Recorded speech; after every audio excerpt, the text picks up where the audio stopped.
আসসালামু আলাইকুম বন্ধুরা, আমরা আমাদের বাসার ব্যালকনিতে কৃষি দেব, কিছু মরিচ গাছ লাগাবো। তাই দুইটা পট কিনে আনছি। এই পটের ভিতরে আমরা মাটি দিয়ে তারপর মরিচ গাছ লাগাবো। এই জন্য দুইটা পট কিনে আনছি।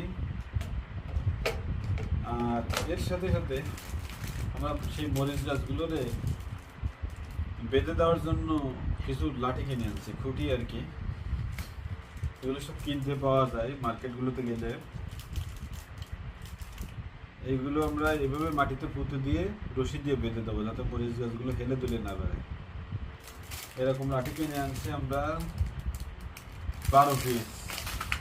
এছাড়াও আরও রেডিমেড একটা বেড়া কিনে আনছি, আপনার গোল করে দেওয়া যাবে এটা। এই তিনটা লাঠি তিন দিকে বেঁধে দিয়ে আর তিন দিকে পুঁতে দিয়ে